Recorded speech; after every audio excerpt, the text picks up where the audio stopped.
last year saw the fastest annual rise in the concentration of carbon dioxide in the Earth's atmosphere. CO2 at current levels are incompatible with the target of keeping global temperatures below 1.5 degrees.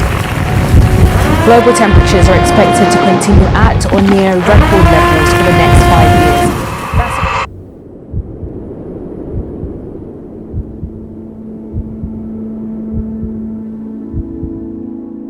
We all want the same thing for our planet: clean water to drink and a clean environment to live in. But sometimes that future feels like it's under threat. But that's not because of us. It's because there's a few people who are in power that still continue to choose profit over people. In Ireland and in the world right now, many people are feeling eco-anxiety, grief, loss of home, loss of land, and many more feelings.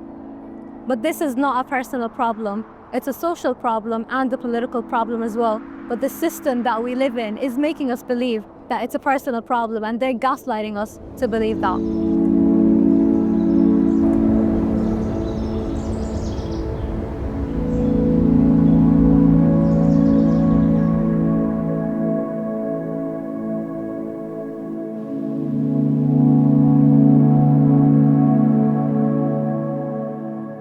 Hello, my name is Fatima Ismail and I am one of Ireland's climate youth delegates. I have been a youth advocate since I was the age of 13, and I have worked here in Europe but also in Africa. And today in this documentary we're exploring the topic of eco-anxiety. So we'll see what the experts say about eco-anxiety, but what young people say about the topic as well. When I talk about eco-anxiety and define it, I like to start by saying what it isn't. And eco-anxiety is not the overactive histrionic imagination of what's often called the snowflake generation. And I'm sorry to be using that sort of language because it is offensive language. And that language is often used to dismiss the legitimate concerns of young people. So I like to start by saying that eco-anxiety is not that. What it is what eco-anxiety is a legitimate concern about the state of the planet. Not only things like global warming, but also the conflicts and the wars that are happening, the devastation that's happening. It's concern about the state of the planet. When we're thinking about eco-anxiety, it's tempting to think of it as a mental health problem because it has that word anxiety in there. And when we think about anxiety, we think about something that's a problematic response or a response that's too big, too emotional to the situation.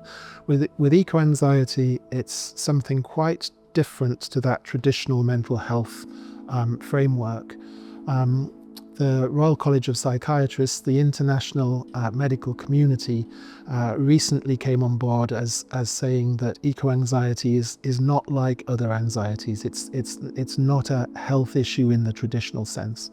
It's considered eco-anxiety is considered a healthy and functional appropriate response to very real concerns. And that's not just coming from the therapeutic community, that's coming from the international medical community as well. So I think the thing that young people can do that's most helpful is to acknowledge, firstly for themselves, we need to acknowledge firstly for ourselves that the way that I'm feeling now is legitimate and it is real. There are so many messages out there that will try to dismiss that, but we have to hold on to our truth and find other people who are feeling the same way, and to not be silenced, to find ways to voice these concerns. Having heard about eco-anxiety from Matthew, I also wanted to hear from young people across Ireland, people that are living through the climate crisis and feeling the weight of it in different ways. To me, eco-anxiety is just probably the prevalence and us seeing the changes in climate change on a day-to-day basis. I think especially in our generation is way more evident, especially over the past 20 years or even 30. I have a distinct memory being 5 years old and in my back garden playing in the snow with my dad. And it was a very common thing I remember in my early childhood to have snow. It was like expected that we're gonna have snow, we're gonna be able to make a snowman or whatever, have that experience. But I remember these days, it doesn't come as often. We're just absolutely lashing with rain nearly every single winter. So that's sort of like one distinct thing I see very prevalent, very often nowadays. Yeah, I think I kind of felt eco-anxiety before I knew what the term was or I'd ever heard of the term eco-anxiety. I think for me it manifested in a fear before anything else. I suppose a fear for my own future, my potential children's future, future generations. It began learning in school about climate change and about, the polar bears, and this was years ago when it was really about polar bears and litter and kind of those type of things. And it wasn't until I spoke to people in the Philippines and places like India that were being affected on the daily by climate disasters already, that I kind of connected to humanity and how people were being affected and how even countries like Ireland would also be affected in the future. And I suppose that really kind of scared me. Eco-anxiety for me was kind of realising the kind of depth of the kind of climate emergency that we're in, realising that maybe things that should be done aren't being done and the kind of anxiety that comes with that. But I suppose for different people it can be different things. For me specifically, it's kind of biodiversity. I love going out on a walk and seeing different animals and different birds and realising that even in my father's generation and my grandfather's generation that there was more life out there, there was more animals, there was more birds. The kind of anxiety of that for me kind of manifests in thinking about future generations and if they'll even have half the kind of the wildness that we have now. And I suppose that's what brings me the anxiety, but for other people it could be, something far more serious. It could be the loss of their home, the loss of their country or whatever that might be. And so for me it's a little bit less severe than other people, but it's a big concept. For me, eco-anxiety pops up in a lot of aspects of my life, more so in the smaller things of my daily life. Even just being mindful about my energy consumption and like how long I leave the light on or how long I'm in the shower or keeping the tap open. I tend to be more hyper aware of that, and that makes me kind of think about how I can contribute positively towards the environment. Even just things like seeing things like litter on the floor in public, tend to also give me a little bit of eco-anxiety.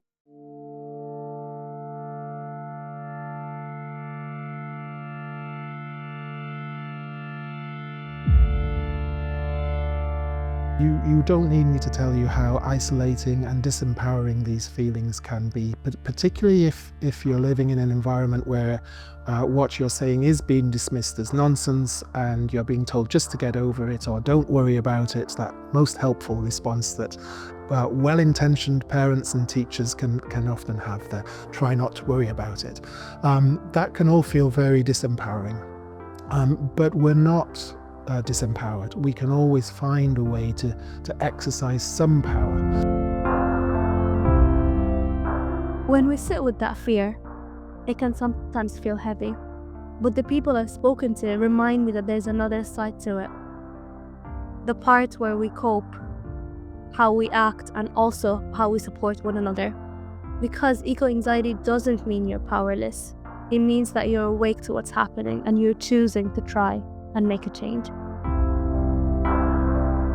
Yeah, I definitely think leaning into your community is really important.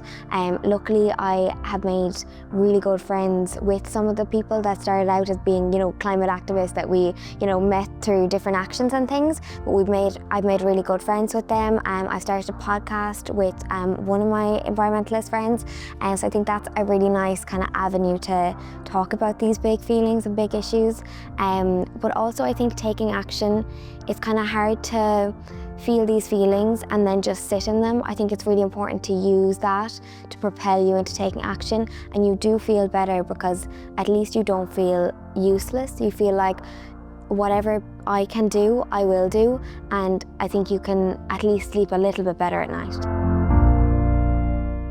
I think most definitely what helps me cope with eco-anxiety is thinking that, at least for myself, I'm making a change. And that's probably a very selfish thing to say, but if I'm saying to myself that, let's just say, instead of maybe taking a car to work, I'll cycle, or maybe I'll take public transport. That small feeling of, oh, I did one thing. I know I'm just one of billions of people on this planet, but doing one small action that probably has some sort of level of progress towards more sustainable living is probably making me feel better, because I know that I'm doing what I can. The kind of fear that comes with eco-anxiety or climate anxiety or whatever you want to call it, the fear that comes with it is that nothing can be fixed, and you kind of get in this rut of saying, you know, everything's really bad and it's always going to be bad, and if anything it's going to get worse. For me, the best way I can cope with my feelings towards climate change and eco-anxiety in general is just seeing positive change, whether it be measures being taken or actions being taken on a local level to a global or an international scale as well. I feel that tends to abide any negative or pessimistic thoughts or feelings that I have, and it calms my eco-anxiety from what I have noticed. When we are thinking about eco-anxiety, to change our mindset a little bit about how we respond. That often when we are experiencing problematic emotions, the advice is to try and move away from them, to try and not feel anxious, to try and overcome the anxiety. We often talk about trying to feel better. With eco-anxiety, I think it's slightly different, and that instead of trying to feel better, maybe we can try and get better at feeling and give ourselves permission to feel how we're feeling. These are legitimate, healthy concerns. So rather than trying not to feel anxious, if we give ourselves permission to feel anxious, we can move through these difficult feelings, and then we can then give ourselves permission to take a break from feeling anxious and get on enjoying our lives as best we can.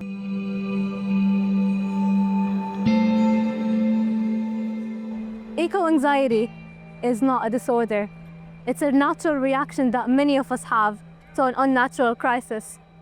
And while we're told that it's a personal problem, we hold so much power in believing about collective action. But also I think taking action, it's kind of hard to feel these feelings and then just sit in them. I think it's really important to use that to propel you into taking action, and you do feel better because at least you don't feel useless. You feel like whatever I can do, I will do. I know local youth centres, and they can run projects about eco-anxiety, but that just stems from spreading awareness. It's kind of their job. If they want to have that topic more discussed, they'd have to obviously probably run a program or project, or maybe even just post about it on social media or advertise it in some way. So a young person who probably is experiencing it, they can see it and say to themselves, oh, this is something I'm feeling. I can go to this initiative and share my opinions and have a space where I can sort of relieve this pressure that I have, where I can have like-minded people around me who can also discuss this. Sometimes going out for a walk in an area that is, you know, not pristine, but it is of high quality, or even speaking with people about those areas, you start to realize that the solutions aren't very difficult.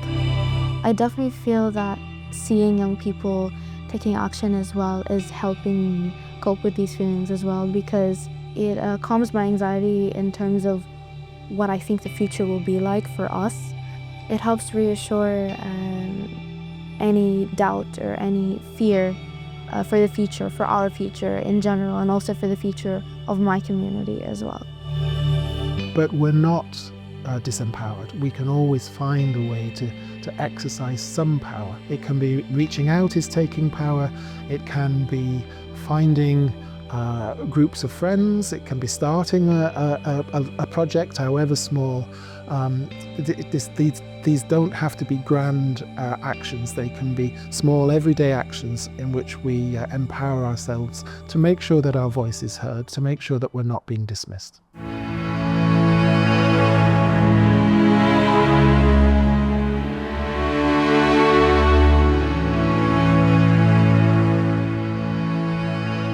Fear is the one thing that came up across almost all interviews. For me, I feel a sense of melancholy, a sense of loss for home and for our land as well. And yes, we're afraid. And it is okay to be afraid, because this is our natural reaction that we have to the climate crisis. But us as young people as well, we will not let that fear hold us back, because we will come together, we will work together, we will make that change together. And while we're afraid, we won't let that stop us from moving forward and making a change.